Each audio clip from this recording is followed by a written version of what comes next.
headquarters of common sense. Talk Radio. Well, as you know, every Sunday morning, this to me for a brief moment feels a bit like a pulpit, and I like to give my Sunday sermon, my thoughts on what's going on, and to ask you questions and to put you in certain situations. And this week, I want you all just to, for a moment, close your eyes. Imagine that you've been reorganising your mortgage.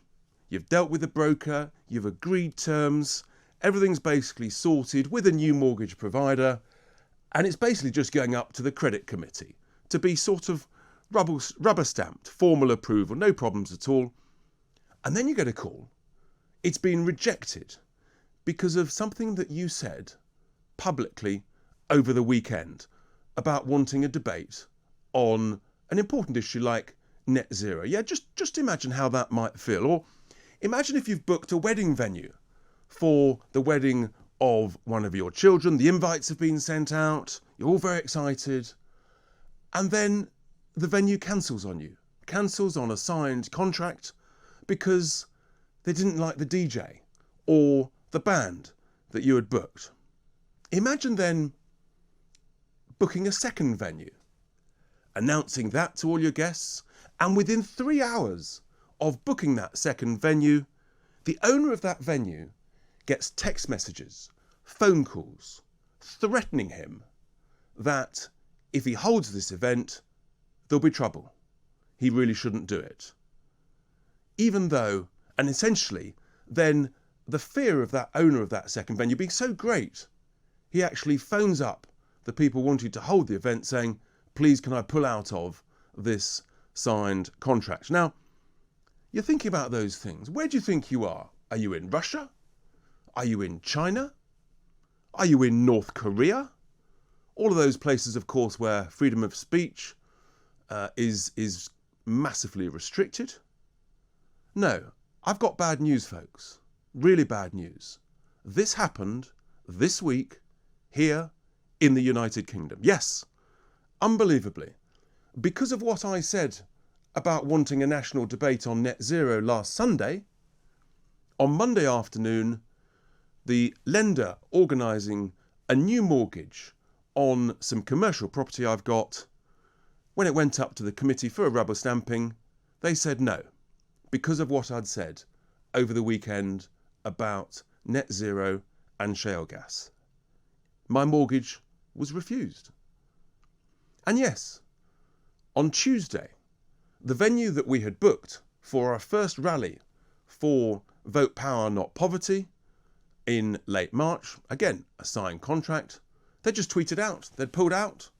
They didn't want a debate about net zero and shale gas in their premises. Interesting. And then yes, on Thursday, when we announced the second venue that we'd booked for this rally, for this event, cross-party speakers, within 3 hours, the owner of that venue was being threatened. This is the United Kingdom. It's unbelievable. He was being threatened with phone calls and with text messages, some of which I have seen.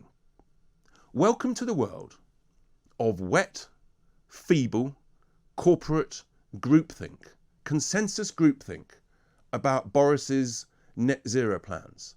A refusal to even allow a proper national debate. Companies are terrified to even have customers who might want to challenge the status quo, who might think there's a better way of reducing emissions, an affordable way that actually helps the lowest paid, the least well off, the most.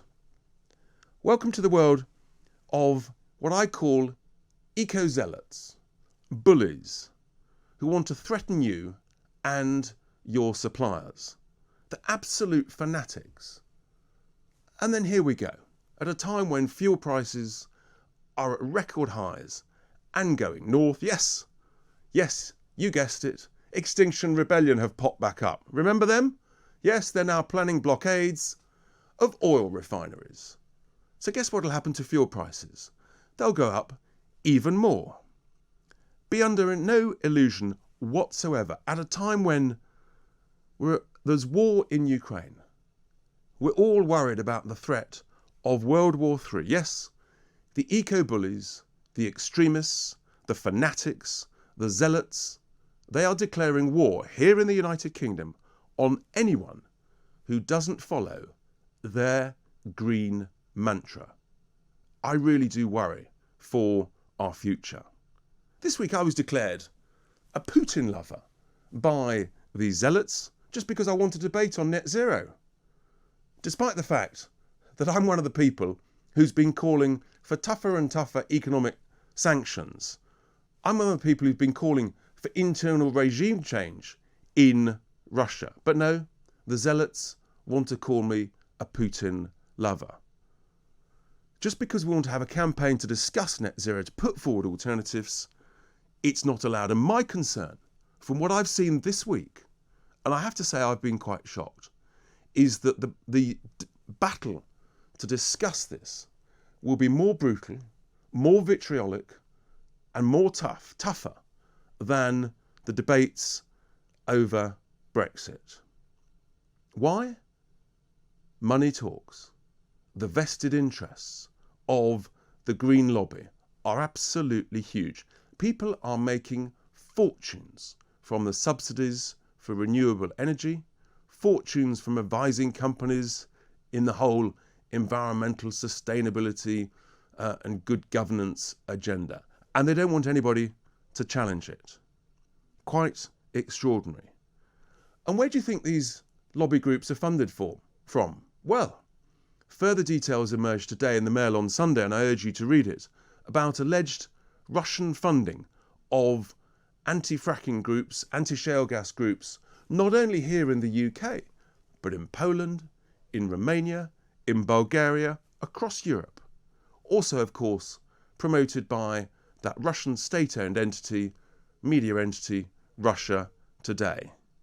Now, I've been speaking about shale gas for months, and despite what I've just said, actually, this week, in a sense, is the first week I think there's some progress, some hope, some light at the end of the tunnel that's not the oncoming train. Because actually, some Conservative MPs have, I think, put sufficient pressure on Boris, have been listening to what we've been talking about, what I've been talking about, the treasure under our feet. And even the Prime Minister himself said that actually they needed to relook at shale gas. And the anti-shale gas business secretary, Kwasi Kwarteng, even himself was forced to admit it may be foolish to concrete over the 2 wells that have been drilled near Blackpool. There is a change in mood, and we need to continue debating this, continue promoting this. And even a headline again today, and that's why this debate is so important and so relevant, a headline today that Boris is assembling a task force of oil and gas experts to map his way out of the net zero agenda. So this is up for debate, but it's going to be tough. It's going to be brutal.